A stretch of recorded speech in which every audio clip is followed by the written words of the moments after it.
It's time for the Wrestling Perspective podcast on Fightful. That guy right there, Lars Frederiksen. I'm Dennis Farrell. We are against the clock today, so we're going to jump right into it. We got a Madusa coming up here in a few minutes, so we don't want to keep her waiting, but we have a lot of fan questions and comments and a couple hot takes, Lars. You ready to knock this out? I'm ready to go. I mean, I'm really excited to have Madusa coming on the show here very, very shortly.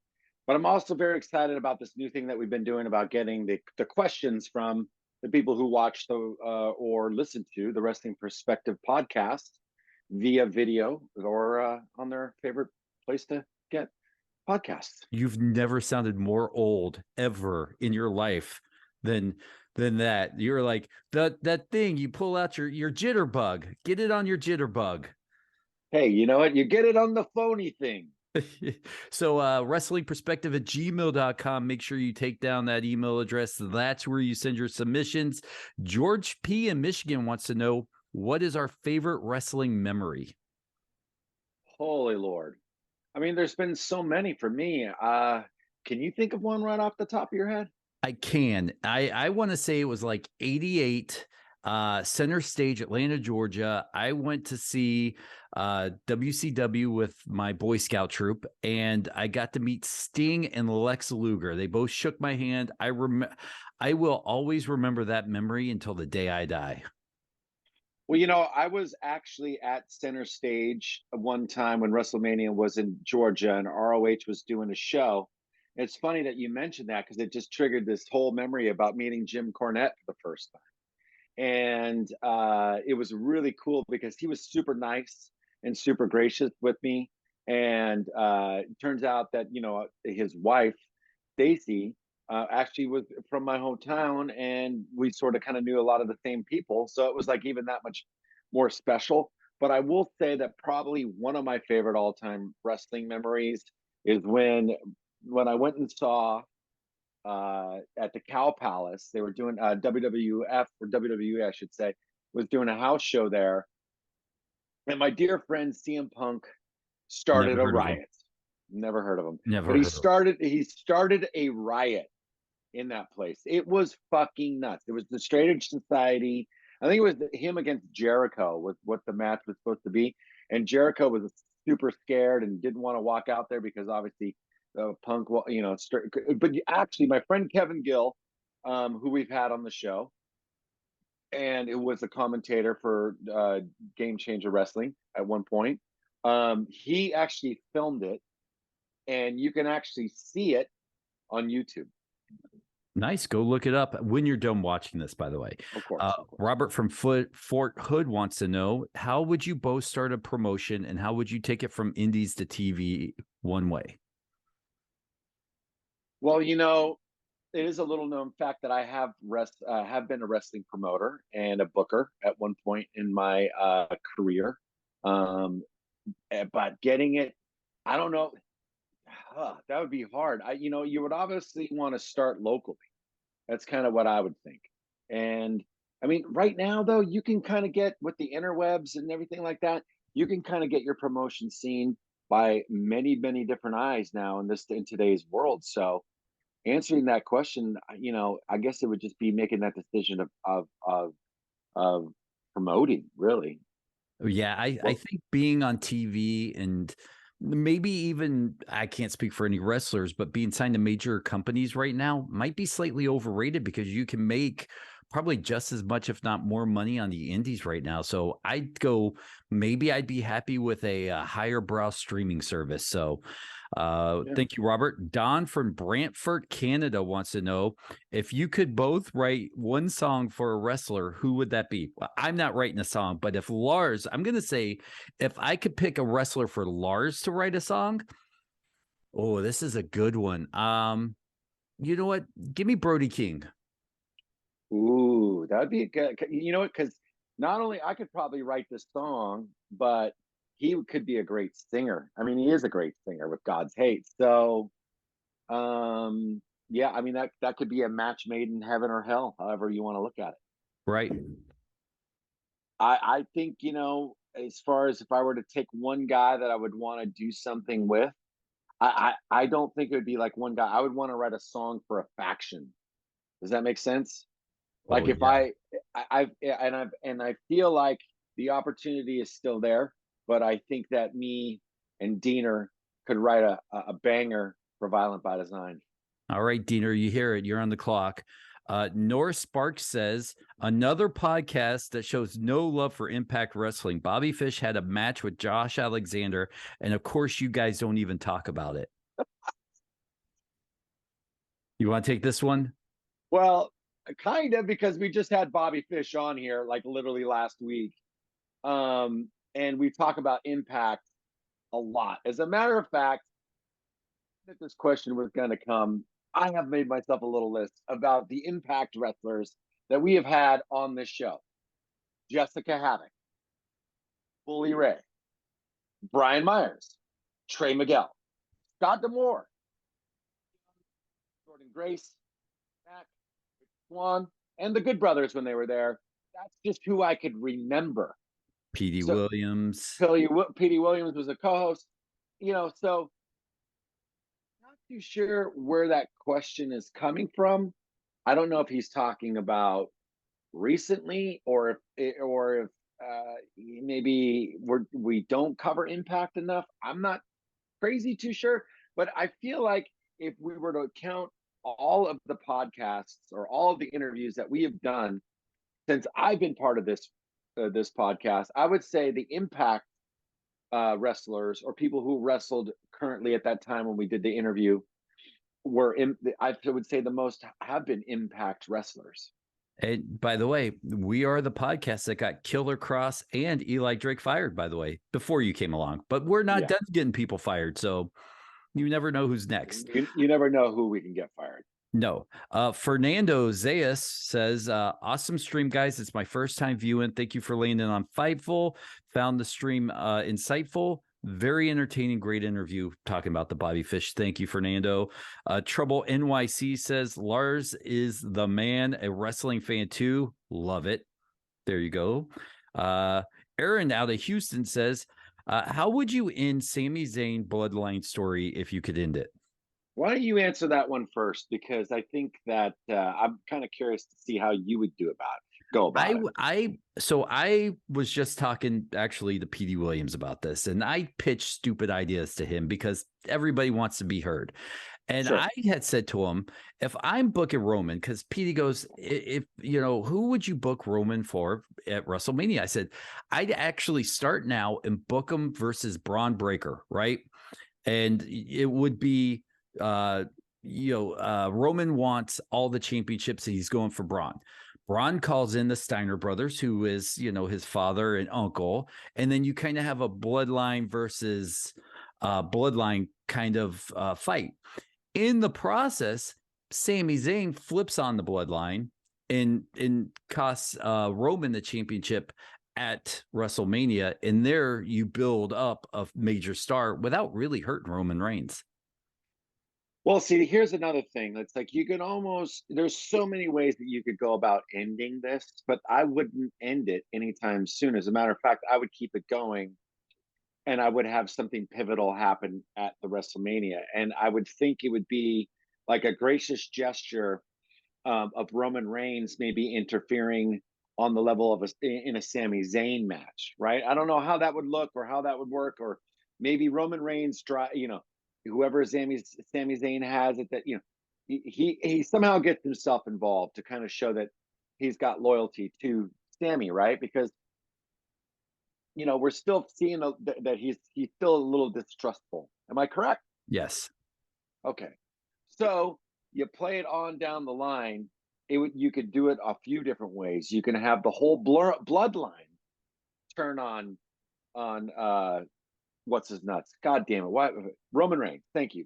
You could have the whole entire bloodline turn on Roman Reigns, and then Sami Zayn becomes the head of the table. You can do it like that, right? Or there's so many ways. I'd prefer to see some kind of weird, maybe there's a 4-way match for the title or something like that, and Sami Zayn is the hand chosen one, and somehow things happen and Roman Reigns gets knocked out and somehow Sami Zayn falls on top of him and the ref counts 1, 2, 3. and now all of a sudden Sami Zayn's the world heavyweight champion. There's so many things that you can do. Wrestling history will show us that they've done pretty much everything you possibly can do. So, but I think to carry on this storyline for as long as they possibly can would be the right move. All right, lightning round, because we want to get to as many as we possibly can. Jerry from Morrow, Georgia wants to know, who is the most current underrated champion, tag team, or any other belts right now, in your opinion? I'd say Josh Alexander. I don't think he gets the respect he deserves. So that would be my answer right there. Yeah, I would definitely give Josh Alexander that credit as well. All right. Chuck D, not that one, wants to know, is there one interview that you both have done that changed your opinion on that wrestler or made you a fan or not like that person afterwards? Why you think? I'm going to say Rocky Romero for mine. He's been on a couple times. Every time this guy's come on, he's been insightful and fun. And I could keep interviewing him because he's so humble, has so much to say, and he's done so much in wrestling that nobody's even talks about. Yeah, I definitely don't think I've ever had an experience where I've disliked somebody or liked them less as a result of talking to them. I actually feel like in all cases, I've liked them more because the fact that we've been able to get personable with so many different kinds of personalities in the professional wrestling business. It's been an honor and a privilege, honestly, to be able to talk to a lot of these people. Sure, there's some duds, but one guy that I really felt that much more in love with after we interviewed him was Willie Mack. Oh, that's a great one. Mohammed says, I'm pulling for Vince McMahon to return to TV as a heel. I really think bringing him back to TV right now would give WWE that heel that could go up against MJF. You know what? I kind of disagree. I want him far away from the product as possible.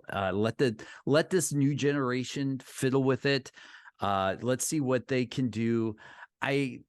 You know what? You can never go home again. Vince McMahon was one of the greatest heels of the Attitude Era. Anytime he popped back on TV, even with Austin Theory, it just never felt right to me. And I think you get more of that, at least in my opinion. I 100% agree with you as well. And I understand what the person, I understand what they're trying to convey. Vince McMahon in the Attitude Era was a great heel. I mean, it was perfect. It was a match made in heaven, right? Today's standards, I'm with you on this. I see what they're trying to do down at the WWE, the way that they're turning around these things, making the episodes and the programming watchable, mentioning things like, pro wrestling again on their TV. It's done nothing but made me more of a fan, honestly. Vicky from Florida says, do you have any wrestling tattoos? If not, what would you get? I have a few wrestling tattoos. I have a Masawa tattoo. I have a Jushin Thunder Liger tattoo. I have a Jun Kasai tattoo. I have a Tiger Mask tattoo. And I think that's about it. I do not. I can't think of anything cool that I'd want to get tattooed. There's no faction tattoo that maybe the Four Horsemen. I might could go with that because that's a pretty cool classic logo, but the NWO is a cool logo, but I wouldn't get it tattooed on me. Yeah, there is a few that I probably would get on me, but definitely maybe a Four Horsemen tattoo. That would be kind of sick, honestly. But you don't have room for it, do you? I probably somewhere. I'd much rather get like I'm probably more apt to get a Fabulous Freebirds tattoo than a Four Horsemen. Bad Street USA. God damn, I love them. And last one that came in, you don't know about this. This comes from Ray. If you could bring back one of your favorite wrestling merch that you owned when you were younger or a kid, what would it be? Why you think, I'm going to tell you, back in the way early 90s, late 80s, I owned they were styrofoam Road Warrior shoulder pads. They were very small. You may know, yes. And they, the old styrofoam belts that you could get that were they look like a women's championship size belt. I'd bring both those back that I used to own. Maybe the plastic WCW figures I owned. I loved all those guys. But the Road Warriors shoulder pads were walking around my house acting like I'm Hawk or Animal. That's what I'd bring back if I could own. Yeah, I mean, a lot of the toys, because that was the stuff that I think I was mostly gravitated to, and even the T-shirts to a certain degree. A lot of them have been, you know, either you can find now on through traders or whatever, but they obviously, quadrupled in cost, if not more. But a lot of the toys, I mean, they're redoing kind of like the Hasbro um, style wrestling figures. I mean, there's so many things now that I don't think they were capable of doing at the time that we have. Sorry, that was my nicotine pill. But anyways, I've been off smoking 4 years and I'm still on nicotine pills. But my point is that I would go back to those early Jim Crockett T-shirts, and I would repress a run of those, and I would do them like a limited edition style, so you could pre-order them. Oh, that's a good one. You beat me on that one. Listen, we had fun. Make sure you get your questions in wrestlingperspective@gmail.com. Save it in your phone, get it tattooed on your arm, do whatever you need to do. We love hearing from you. We want your hot takes. We want your fan questions. We want your opinions. We're having fun. We were just talking about this today, how much fun these questions are. Yeah. I mean, this is now becoming one of my favorite things to do on our podcast. I mean, I obviously love talking to our guests, but it's kind of great to hear about what other people are thinking about their ideas and, just their questions. I'm interested just on their takes as well. So please keep emailing us those questions, those remarks, anything you want to say. Even if you want to say, blow me, send us an email. Well, but send it to Lars, not me. I get enough of those. I will say one thing. We did get one email. It didn't make it there, but I guess it's going to now. I don't remember who it was from. And they asked if we would bring back a classic segment that Petey and I did. And I think it'd be hard, but it's fun to talk about. So back before you came along, Petey and I did a segment with his now ex-wife. Maybe that's why it's his ex. Sorry, Pete. It was called Wrestler or Porn Star, and we would bring her on the air and we would ask her a porn star name or a wrestler name, and she had to figure out whether it was a wrestler or a porn star. Oh, so yeah. I would need to find someone to date me to be able to bring her on to do that if we were going to do it. And I don't know if I'm not, I don't really need to, I don't know. I don't know many porn stars, nor do I I'll want do all the to. research for you. I mean, I don't know them, but I mean, I could help you out and do the research. There's I mean, I don't want to dirty up this family-friendly podcast. Oh, look at that. Leave it to Beaver over there. All right. Yeah. Listen, are you ready to get to our interview? Yeah, I'm ready for Madusa. All right, guys. Enjoy Madusa. As talked about earlier in the episode, we have Madusa. And Lars, I know you know a little bit about her, but I'm going to, for the people at home, I'm going to read off a few of her credentials. She's only PWI's first female rookie of the year in 1988. She was part of one of my favorite alliances ever, the Dangerous Alliance.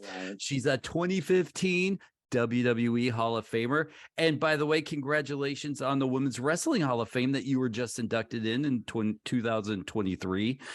Time traveling there. She's a two-time Monster Cup champ, WCW Cruiserweight champion, three-time Women's champion, and she has a book coming out, Lars. And I know how much you love to read. She actually held the New Japan Women's title for one day as well. Yeah, I think it was at least 24 hours. At least that's what they could have done. And they did. At least they did that. WCW didn't even give me the women's title. So. No. And it's funny. All the things that you did for that company. Right. I mean, who were the bookers for that? What the hell? Who remembers? Who remembers? But Woman Who Would Be King pre-sale now on Amazon. You can go to ecwpress.com to order it. It comes out this fall. Thank you, Madusa, the baddest bitch ever, for hanging out with us for at least 6 hours. Oh, hey. Well, it's so funny. I was rushing in and because the hubby and I are like running all around. I surprised him with 2 round trip tickets to Minnesota, and we're going On to the Vikings purpose? game. Oh, We're going to the Vikings game on Christmas, so that's his Christmas. So I got 2 tickets in a suite. Oh my God, this is gonna be so That's good. awesome. That is Yeah, so so we're awesome. like, Madusa pool to get Christmas suite tickets. whatever. I'm from Minnesota, so hey.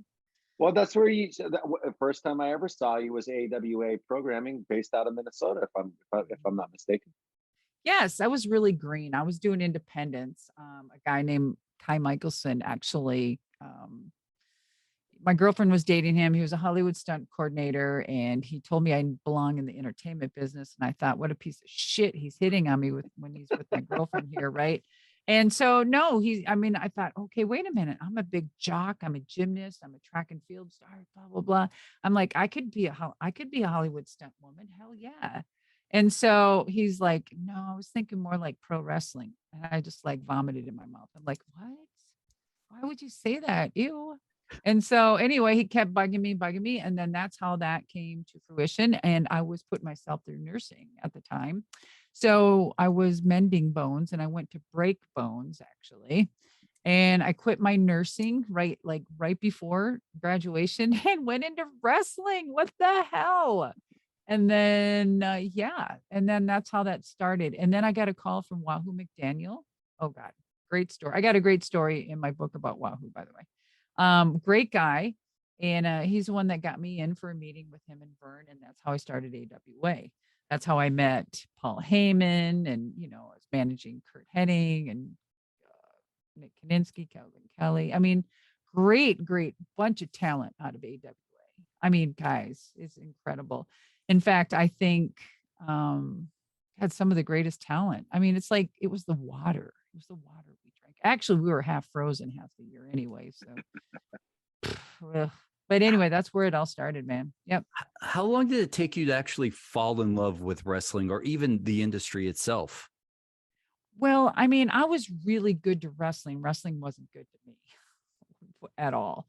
And I mean, there were, how do I hit the pinnacle of my career a couple times in that business, and I was very lucky, and I'm grateful for everything. But I mean, I had to pound pavement just like all the women before me, even harder.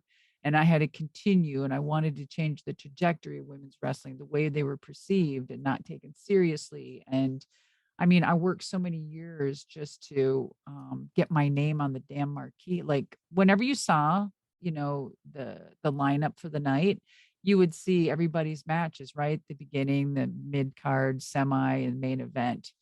We were on the bottom. The women were called and more. So I really, really had to work hard to even get women listed. And then finally it happened. I was so excited. I was wrestling Sherry Martel at the Cow Palace in San Francisco. And it was a great match. And we wrestled for like 8 or 10 minutes. I got paid $800. Dude, that was like in the 80s. That was big money back then. Yeah, I mean, that's a lot of money. And it's funny because we're talking about you, and you're kind of you are one of the pioneers of women's professional wrestling as we know it. And here we are, and I don't know how current you are with wrestling, but the whole situation with Mandy Rose, the WWE talent, being let go for her side hustle. Mm-hmm. And it's like, so, as a woman in this business, what kind of advice would you kind of give to her? Would you be, because she basically said, well, later, and I make more money over here, I'm going to go do this instead. So what kind of advice would you give this, young lady now, today's day? I mean, that question is brought up a lot. And what I can say and what I would do, and everyone has their own reasoning. Everyone has their own decisions. And we are a product of our actions. Let's put it that way. Even with times changing.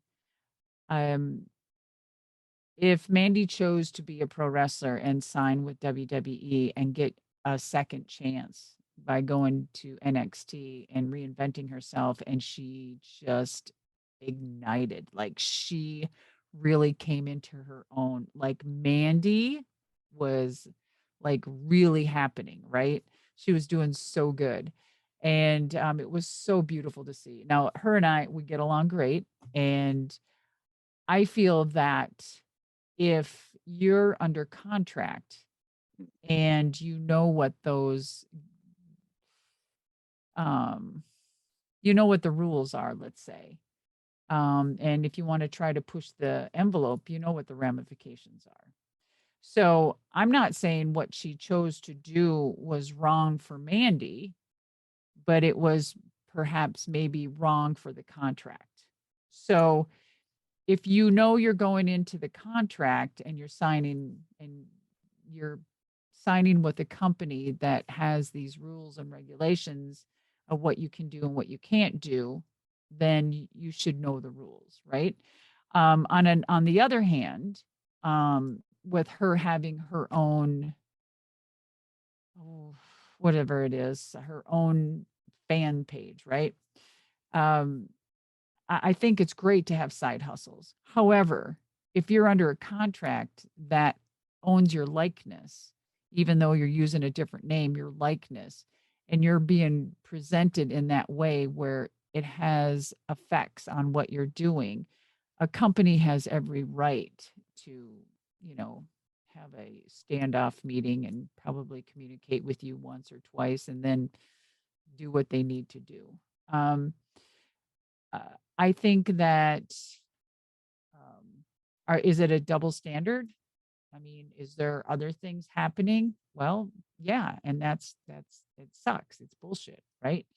So we see a lot of men. I'm not picking on you men here, but I'm just saying men in general in this business, and it still happens today, can get hung out by their ball sack and just, and still get a second chance, right? If she got a warning and she still continued to do it and then she got fired, then shame on her, right? If you're under contract, absolutely. Business is business, guys. You know what you're getting into, period. So, and unless she wanted to F it up and, and take her hiatus and go somewhere else, then, that was her choice. We don't know that. I don't know that. You don't know that. But I know that because I'm sure she had a lawyer, that my lawyer and I would sit down, look at this contract. Okay, I cannot have, I cannot be on Twitch. I cannot have my own fans only page. I'm dedicated to just this. And I would say, okay, I'm willing to accept that and sign this contract for X amount of years. And then when this comes due to renew, I'll reevaluate it to see if this is what I want to do and then maybe pursue other things. That's just how I do business, really. A lot of people, I put that out there on social media, and then you have a lot of people that really don't do their due diligence and understand history anyway. And there's like, you're such a bitch. You threw the title in the trash. And I'm like, guys, I wasn't employed. I wasn't under contract, I just, whatever. So I think that there still needs to be changes if it was a double standard, if there was no warning for her. Guys do get warnings in this business and they're still employed there, which is unfortunate. Well, I wanted to elaborate because there's going to be no argument that there's a double standard, for women in the workplace. There always has been. Anybody who has a mom who works or did work knows this to be true. So if it's either ignorance or even more ignorance that would not see that. I guess what I'm asking is a lot of people, the counter argument is well, 20 years ago, there was wrestlers in Playboy and Playgirl. And it's like, can you argue the double standard from 20 years ago? I mean, is that still relevant? I mean, the WWE was in a different place at that time where they had contracts with these other, sort of adult companies, right? So, and I totally do agree with you. Like, men do get more second chances than women do. I mean, that I would never argue with. I guess my point is that what advice would you give her at this point in her career as maybe a wrestler or whatever she wants to do? Are you kind of rooting for her in the sense of like, be your best self kind of thing, do what makes you the most money, or, honor your contract? Two things. I've had to have a lot of come to Jesus talks with myself saying, what is more important? Is it my integrity or is it the money? Or is it this or is it that? And sometimes other things weigh out others, but the choice that you really want is this, the almighty dollar. But in the long run, your integrity can never be bought. You know what I'm saying? So, of course, I'm always a cheerleader for people that want to do things and go off and do their thing and be better and whatever they think. However, I'm a business person, and so if again, I'm rooting for her. Of course, you want her to do well, but I don't understand where the disconnect is. If she didn't understand the contract, she should have asked, right? Or I feel that maybe she should have got a warning first. Maybe she did. Maybe this was her second or third. Who knows, right? I don't know. So I can't sit here and say too much. Right. All I can say is if it was me, if this was me, I really do. I wish her the best because she is a talented and of course a beautiful woman. And you want the best for people. You do. This isn't my question, but this is a follow-up to it. Would the Madusa from 1995 give the same answer you just gave today with the wisdom and the history you have? Because I don't know much about you, but I perceive you back then as, you know what, fuck everybody. I'm doing it my way. Kiss my ass, kind of how you were then. That's just my perception of how you came off back then. Do you have that same advice if you were asked this back then?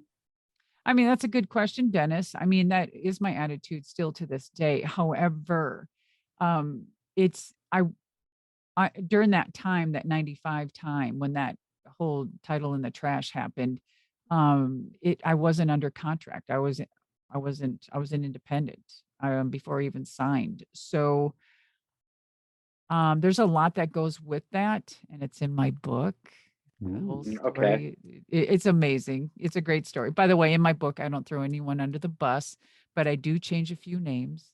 You got to there protect the innocent. Yeah, well, I not that some of these people don't need to be brought to the forefront because this business was very Harvey Weinsteinish, let's put it that way. And I have watched these people get what they deserved in other ways. So I think that people that want to throw people under the bus in a book for 5 seconds of pleasure, 30 years later, is very harmful when they have kids and families that are innocent to the situation. Now, I say Harvey Weinsteinish, that bastard probably got what he had coming, right? So, and there was a lot of guys like that in this business, trust me, guys that So, and it's just a matter of time. You know what I mean? I will take probably a lot of it to my grave because it's just no one's business at this point. I explain a lot in my book in somehow, some form. You guys, a lot of people they'll understand. Well, I go ahead, Dennis, please. I was going to ask, did you see the change in how men treated women evolve while you were in the industry, or did it happen while you were out of the industry? And because I have a daughter, we respect women on the show. I've got one on the way. Yeah. Oh, congratulations, guys. Yes. Thank you. So when it comes to treating women right, I like to think we do whatever we can to not be the creepy guys that are on the internet. No Wait promises. a minute. Any two guys that sit on a Zoom call are creepy anyway. No, I was just kidding. Hey, wait till you see your next Especially Zoom from call. San Francisco. What the hell? Whoa, what, lady? Whoa. Kidding. But Okay, go ahead. Yes. but sorry. did that change while you were in the industry where you saw less of the, and I don't want to be crass, but I mean, we're all dancing around it, but it's, do you want on the card? Sleep with me kind of attitude. Did that attitude slowly die away as either you moved up the ladder or times changed? I guess they found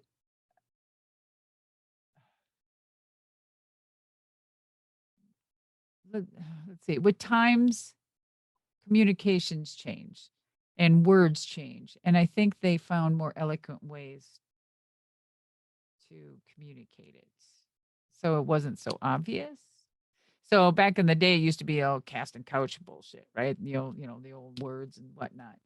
I think people are very, very careful nowadays. It's always going to happen. It's just always going to happen. It's always going to be there somewhere, somehow. No matter how many AIs you have sitting around or phones or whatnot, it's just crap's going to happen. Um, did I see a big change? Of course, I saw an evolution of or progressing to get better. Absolutely. And it's a lot better now than it was. I will say, yes.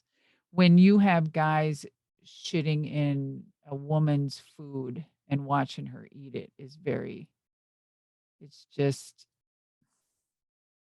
Someone should go to jail for that shit. Well, that's disgusting. It is disgusting. And let me tell you, this is what I'm saying. These men that did stuff like this are people's idols today. And it's kind of like when I say Harvey Weinstein-ish, people would be shocked because of everything that Harvey did for everybody and all the stars he hung around with and all the big names. It'd be like shocking like that in wrestling. Well, It I would think really disappoint a lot of you. I think I have a pretty good idea about the types that you're talking about. I can kind of picture a few. Um, I do want to, kind of elevate this interview in a sense because I feel like we're in this mire of negativity, and we're It's not very negative. No, I don't mean to no, interrupt, Lars. no, It's not negative. It happened. It was a past. And it evolved. that's It fair. has gotten better, like I said. And Maybe I'm maybe negative was a poor choice of words. What I meant was dark. That's all. oh yeah, it was dark. It was. Yeah, it was unfortunate. But you know what? You through those hard times and dark times, you chose what to do, who to communicate with, and basically and move forward. You learn to keep your own space and move forward. And I mean, there's a lot of good things that happen, and there's a lot of good people in this business. It just wasn't that, but it was a circus actually. So Well, fast forward. did you yeah. Did you have to find people though? Because I mean, I can only imagine what it was like to be a woman of your caliber wrestling skill. I mean, because you were a great wrestler. Let's be honest. If anybody goes back and watches your matches, and you're speaking of that one with Sherry Martel, I mean, we're talking about two very great professional wrestlers who know their craft, know how to tell a story, bring the psychology to it. And I think about, well, where were you able to go to find advice or seek a little shelter? In whom were you able to confide? Were there any male or females in that career on your trajectory upwards, that maybe you found someone? Is there somebody that was a pivotal point for you? That's a great question because I really didn't. The people or the women before me that I could confide into would have been your Mullahs and Joan Byers and stuff like that, but they weren't around. So I call that the golden era. And then after the golden era was basically the lost era, which was mine. It was Right. that quick little 4 year, didn't know what to do. And then the attitude era happened, right?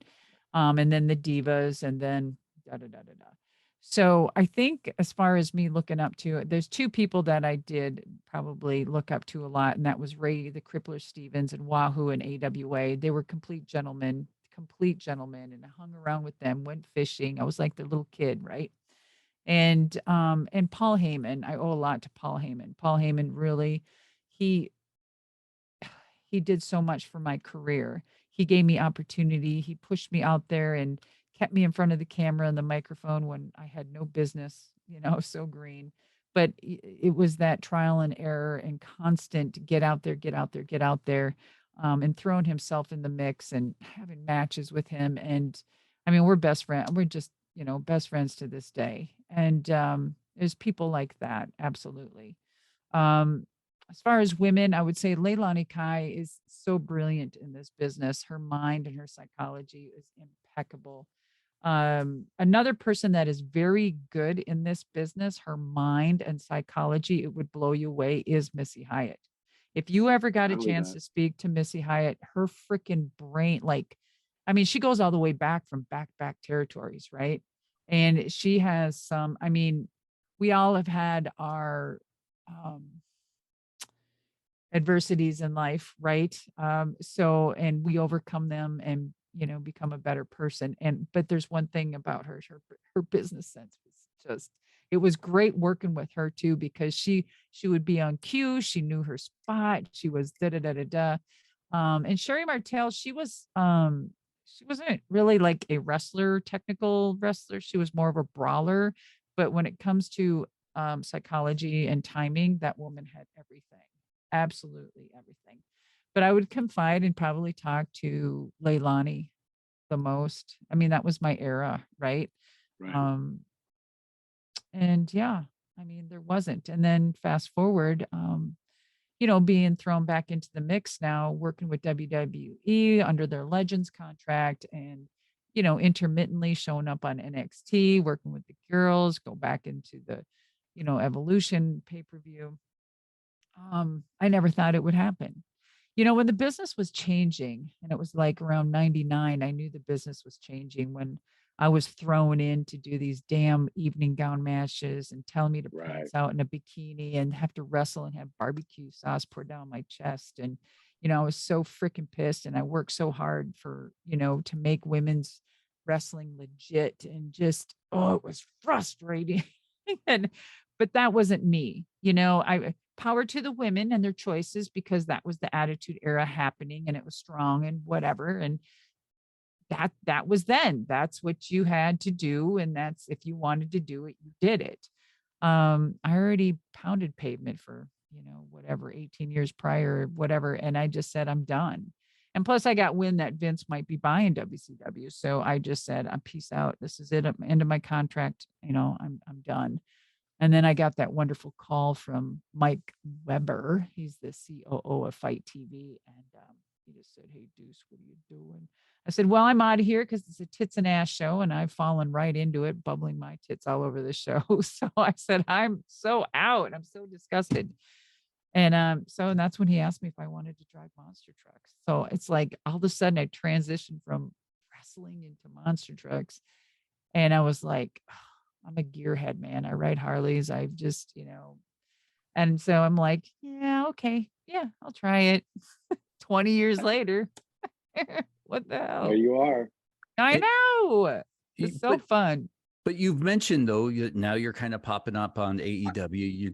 But Dennis, I've seen her drive a monster truck. You did? Oh yeah. Were we in San Francisco? You were in Oakland at the Coliseum over there. Oh, I loved Oakland too. Oh my God. Yes. So I've seen, I've seen you do it. So I digress. Sorry. Nope. That's all right. Kind of what I was saying was you had said you were popping up on AEW, which I loved. You've been doing some WWE stuff. Now, do you feel like, and I don't want to use the word gatekeeper, but now do you feel like you're one of those mentors where you didn't have one, you've learned how to be the mentor for this generation of women's wrestling? And can you talk a little bit about how that door reopened for you, and were you reluctant to step through it? Oh my gosh. Reluctant. I was scared because when I was sitting in a driver's meeting getting ready for a race, and my phone was going off the text, and the first message was like, hey, this is WWE, please call. And I went, what the hell? And I'm in a driver's meeting and I'm looking at it. I'm like, oh, damn, a fan got my number. Shoot. oh, dang it. I'm like, why is WWE calling me after 25 years? There's no way. And then I get another call and it's like, please call the office. I'm like, okay, I'm really pissed. Who, is my number out there? And then again, a third one was, this is Carano from Talent Relations. I'm like, well, damn, they must need my new address for tax reasons or something, right? So anyway, when I got my dressing room to get ready for my race, I was like butt ass naked and I was pulling up my fire suit around my ankles and I'm sitting here to get dressed and I put it on speaker and I'm talking to him and he goes, we were just wondering if you would be interested in, have the honor and just, would you like to be in the Hall of Fame? I'm like, what? I said, and the first thing I said is, does Vince know? you know, and so that going back to your question, Dennis, and the long story, because I'm just that way. I was like, I was very scared. I didn't know how the kids were going to accept me. I didn't know how it was because once I left wrestling, I never watched it for 20 years. I mean, I never turned on. I was so pissed. I was jaded. I was just like, screw you. Blah, blah, blah. I was good to you. You weren't good to me. And I just let it be. I mean, I tried not to be, bitter or anything. So I just let it go so I wouldn't be bitter. And I went carried on in my life. But when I got that call and I went in there and I didn't know what to expect, oh my God, everybody was so amazing. They were the kids, they were just all asking questions and they were just so in awe. And I was like, well, this is different. Very different. They were so polite, well-mannered. I mean, I'm like, damn, this is a class act. Now, it was like, no pun intended, when I went back in 2015, it was like WWE on steroids, meaning the production, everything was like 10 times as big. It was the same, but it was like 10, 20 times as big. You know what I mean? It was just huge, like everything about it.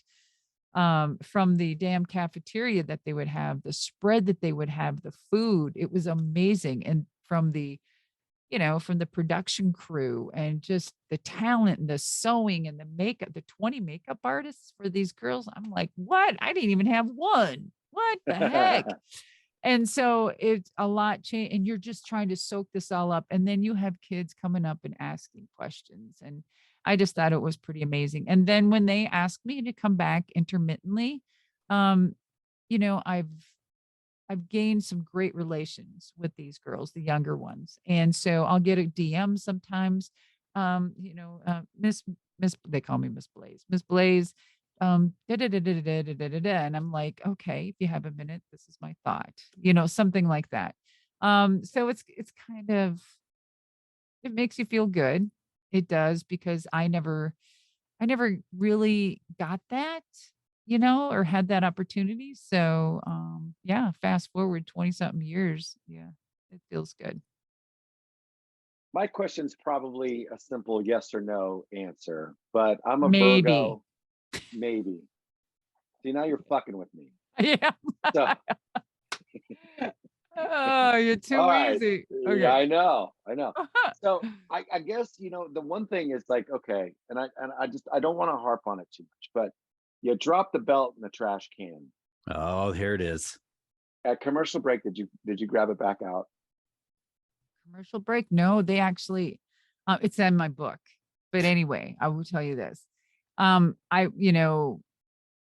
when I got to my room, right after that, I walked right to my dressing room, and just like 15 seconds later, it was knocking on my door and I got the belt directly back. Yeah. They were that good. Okay. That's all I wanted to know. Next question. Yeah. I mean, so far so good. I mean, Eric and I go back and forth about who called who. I say he called me, he says I called him, but I tell him, I said, dude, who gives a shit? It was the biggest part of your career. I mean, honestly, that was a shot. That was a shot.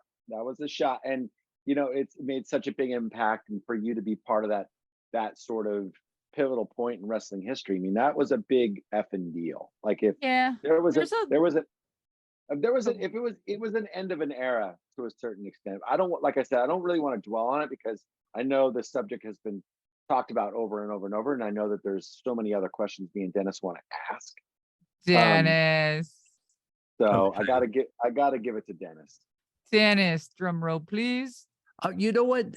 You have this phenomenal legacy, and it seems like finally the wrestling community, the wrestling fans, are really giving you the props you deserve. And I'm probably guilty of this, but it felt like when you were gone, it was out of sight, out of mind. And then we put these other women that had mediocre talent, I'll even say it, up on these pedestals of being amazing women's wrestlers who, built overcame the bra and panties era to build this new evolution, and you kept being left out. Now you are kind of back in, as you said, you've welcomed wrestling back into your heart. Wrestling has kind of welcomed you back. Do you look back on your legacy as, you know what, God damn it, I deserve more props than I'm getting? And you don't seem like that kind, but I think you deserve more props than you're getting. Well, thank you. I mean, yeah, I don't sit here and go, I'm owed this, I know what I did for the business. And what I mean by that is when you look at today's women's wrestling, this was me 30 years ago. So this is my style, basically, and what they're doing. Our heavy hitters are great wrestlers. And that I fought for so hard that I was doing back then with the, Bull Nakanos, Aja Kongs, and whatnot. And you look at that and you bring this here, that's what's happening today. So my work is done. You know what I mean? And finally it's come to fruition, and it's good to see. Well, are you watching more wrestling now? Since you're more involved again? Are you watching other programming? I watch it all, especially the Okay. independents too. Yeah. Independents Yeah. are just sick. You know So what I mean? Yeah.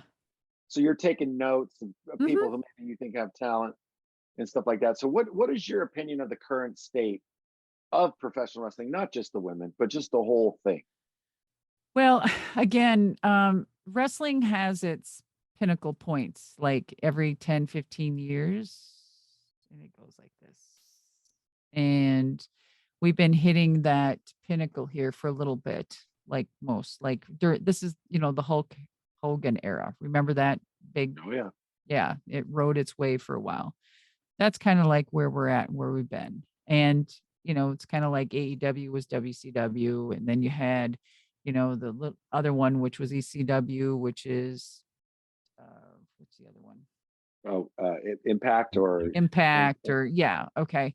And then, so you have all of your, federations, but I think today with all of the technology and everything else out there than where it was before, it becomes more ready, available, more saturated, and you can pick and choose at any time. So it becomes more flavorful, I would say, where the others were just kind of just there and pushed in your face and you were forced to like that or not. So it's really good to see different federations happening at this pinnacle point, at once instead of just one federation. There's, as far as I'm concerned, WWE will always be the muscle of the industry. And it is a machine that'll never be touched. It won't. Never. I should, okay, never is a big word. It's the mother of all federations, and it is amazing. Just the muscle it has behind it. And I'm glad to see that there is other federations, because everyone needs a place to work. Right. I wish, and they're different styles. You know what I mean? Impact has its style. WWE has its style. AEW has its style. And I'm a producer on NWA. I work with Billy Corgan, and what an amazing guy, by the way. And he has a different vision, and it is totally old school territory type of thing, and just real good wrestling. So, I know he's fighting for and working towards good things with NWA. So hopefully we'll see some good change.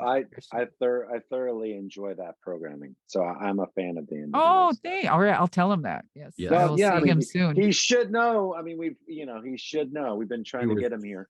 This close to having him on the podcast, Billy. I know you watch. Don't make me. Don't make me say Toad the Wet Sprockets is my favorite 90s band now. I will do it. I will do it. All right. Dude, the fact that you even would remember that band is all the more reason we should probably end this interview out of just embarrassment. Oh, that's not. I do. Let me get another question. Hey, well, Madusa, stay out of this for a second. Okay. I got beef with it. No, I'm just kidding. God. Okay. I'll drop you in the trash can. Okay. Anyways, go ahead. Again. But you beat a producer. Our old co-host PD Williams went from wrestler to producer, and he succeeded. And where there's a PD Williams, there's 5 or 10 other guys that try to make the transition and just can't do it. Being a producer, definitely different than being a wrestler. So who taught you how to successfully become a producer? Well, there's no school to be a producer. And it's just like the business. Either you have the charisma or you don't. You cannot buy it. You cannot teach it. You cannot loan it. Charisma is charisma, and it is a gift. And some people have it and they don't know it. So that's where the training comes in to bring that charisma out and recognize with that person. So even being a producer is knowing how to communicate with our kids and, our students and or our business or colleagues that we work with, right? And it's understanding the business. It's got to give them room to make mistakes and then there to communicate that mistake. I believe that I feel that when I'm working with kids and on their matches and stuff like that, is I want to hear what they're doing, what their idea is. I come to them and say, hey, you've got 10 minutes, you're going over. What's your finish? Okay, so, and then I listen. I said, all I want to know is kind of what your start is, your high spot in the center, and your finish. Anything in between, that's make magic. You know what I mean? That way, when they tell me kind of like what their finish is, I have it down. So when, of course, when this match is making sense or not making sense and it doesn't go accordingly, we're sitting down and talking and finding out why not, or what could we have done better? Or, why did you do this move? Or why do you think this timing was off here? And, a lot of it is the same, they get excited or they forget they got kicked in the head and I didn't know where I was or, but a lot of it is just learning and timing. And it is that psychology. Psychology is very hard, very hard. And it's just knowing when to grab it and to use it and to work it and to let it go, so I'm just getting into it. But well, for my last question, how come it took you so long to write a book? I tried to I tried to publish it 3 or 4 times, believe it or not. Whoa. And each time, Lars and Dennis, I'm sure you've been this place in your life where you go to do something and intuition has been my moneymaker as a woman in this business. And my intuition told me like, okay, there's something happening here. And there's a transition, okay, I need to further. And then it was like the second time or whatever, I was getting ready to publish it. And then I got that call to do monster trucks. I'm like, oh, hell no, I can't publish this yet. I'm going into monster trucks, and it's like, then finally one thing after another and all these great things. And I said, after I got inducted into the Hall of Fame, I said, it's probably time I need to sit down and figure this out. Well, I'm going to say, wrapping this up, as a guy who grew up in Atlanta, Georgia, watching WCW, you will always be Madusa to me. I will not ever recognize the Blayze name. I'm sorry, guys. It's so funny. A lot of people say that. Yeah, I mean, For me, that's what you are. You're Madusa to me. And the fact that you and wrestling have come back together, it makes me so much happy because you are one of those people that I don't ever say the word deserves, because you get what you work for, but Amen. It's far too long since the doors have opened for you to come back. And are you done in the ring? I got to ask this one last thing. Of course you do. Are you done? Are we going to see you in the ring again? Well,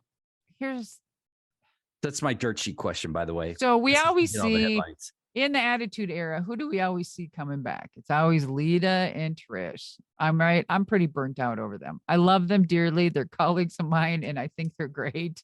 But I even tell them, I said, girls, this ain't at you. I'm just like, there was women before you that should have a retirement match, and I'm right here.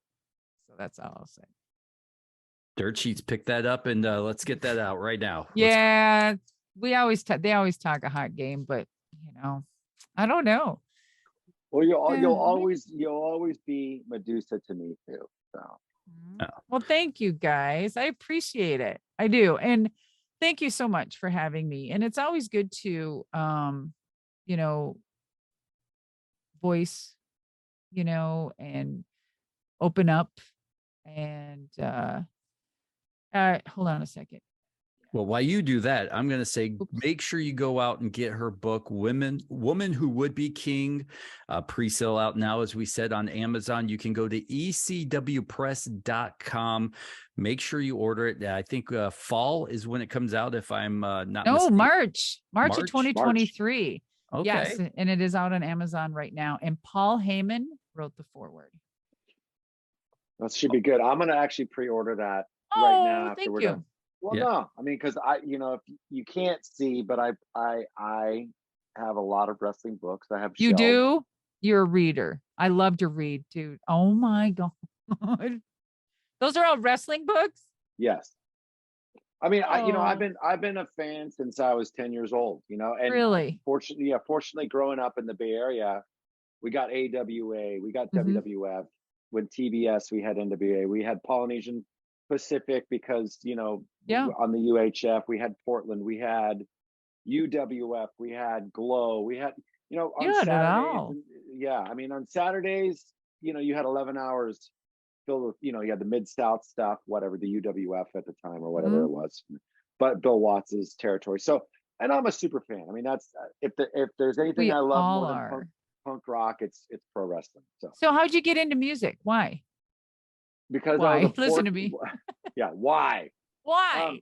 Because I was a poor kid, and that's probably the only way I was going to get out of my project housing. You know what I mean? I probably, honestly, the trajectory that I would say. I mean, the first time I got locked up, I was like 11 years old, and I feel like when I found music and punk rock and stuff like that, it gave me an outlet. So I was able to kind of grab onto that, and then became a touring musician when I was about 19. I'm 51 now. So, but I still got this passion for what we're all talking about. So that is so cool. God, and I'm congrats and God bless on you on your new baby. My God, your life is about to change. Again. You have more. You do. Boys. Holy crap. I'm going for a basketball team. So I had to find a future wife that's 10 years younger than me. So damn. I see. I like my men younger too. My husband. See, I had my uterus removed, Lars, so I'm out. Oh shit. Okay. All right, time to end the podcast. Madusa, where can people find you online? Madusa on everything. Go follow her. Madusa. Amazing. And we are so thankful to have you on, Madusa. Thank you so much for coming on the Wrestling Perspective with us. You guys are great. And when I'm in San Francisco, I'm looking you up.